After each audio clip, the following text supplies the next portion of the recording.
Hey footy fans, round 14 started on Thursday night when the Tigers beat the Blues 81-66. A good fight and effort by the Blues, but in the wet conditions the Tigers were just too good, slipping out the back door, doing the crumb work and getting the goals.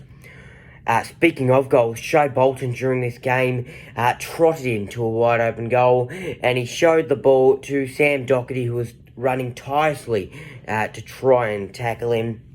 Now, when there's quite a bit of time left in the game, which there was, don't show that arrogance. Don't do that. And, Bolton did it and he scored the goal and the Tigers won, but it would have been a complete different situation if the Tigers choked and lost, but luckily they didn't. Now, Damien Hardwick said that he personally didn't like the look that it put on the team and the club. I personally agree with that, and opposed to that, Bolton's teammates, a few of them have said it brings personality and character to our game of footy, so that was certainly a talking point during the week. On Friday night, the Saints lost to the Bombers 72-107. The Bombers, what a win for them.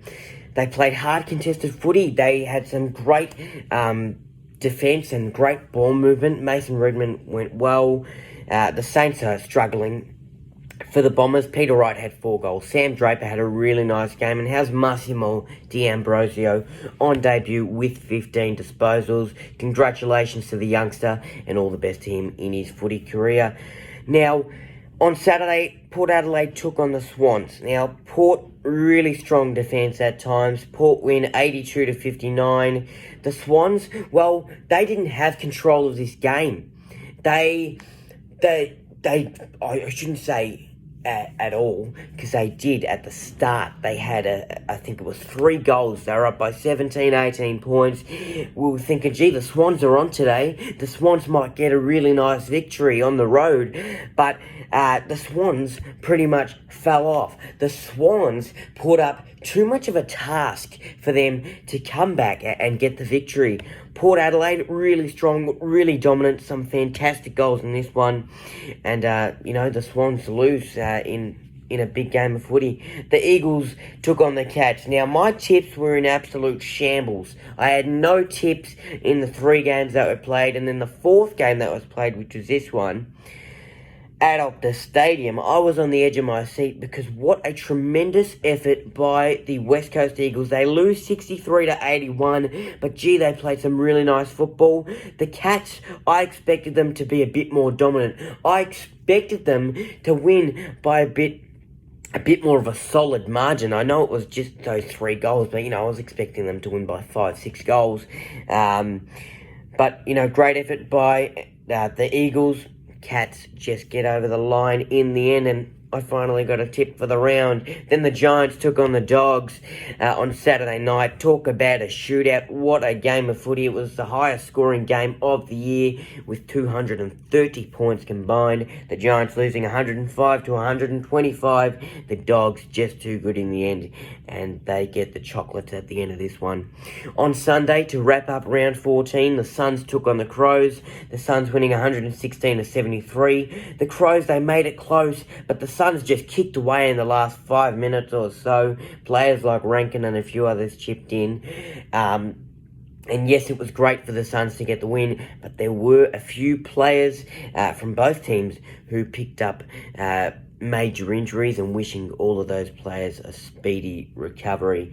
Folks, you know what time it is. It's time for Isaac's GMP of the round. Let's get straight into it. My goal of the round goes to a cat, Sam Menengola.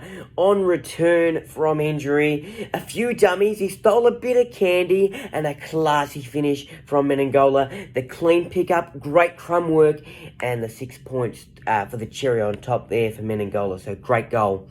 My mark of the round goes to Big Tom de Koning from the Carlton Football Club.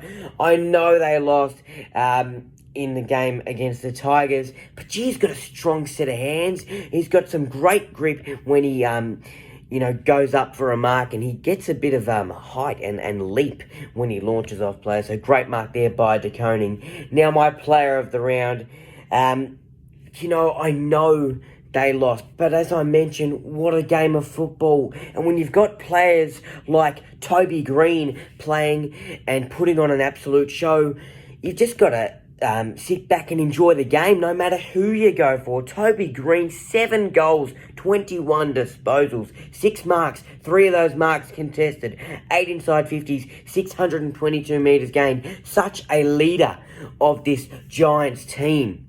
And every time he got the football, it was a big sound from just that one player. He's been phenomenal since his return this season, and he's just brilliant. There's been talks here and there. Maybe he should be the captain of the GWS Football Club. And when he's putting on performances like this, when he has that leadership, he's that team player, you know what? He's certainly a chance for the captaincy, that's for sure. Folks, for more analysis of the upcoming round, make sure to tune in to 96.5 Inner FM every Wednesday at 11:30am to Greg King's midweek mornings for Isaac's review preview of the week, where we're talking footy. Round 15, well, it starts on Thursday night. The Demons will take on the Lions at the MCG, a huge clash. The Demons, well, they're second on the ladder. The Lions, they're in top spot. I've got the D's by 23, but the D's are without Max Gawn, so we'll see how they go. Folks, as always, you gotta love footy. Like that recap and you want to see more of my content, remember to hit that thumbs up, like, comment, and hit that red button down there that says subscribe. Much appreciated. For more content, follow me on my Facebook page and also my Instagram page.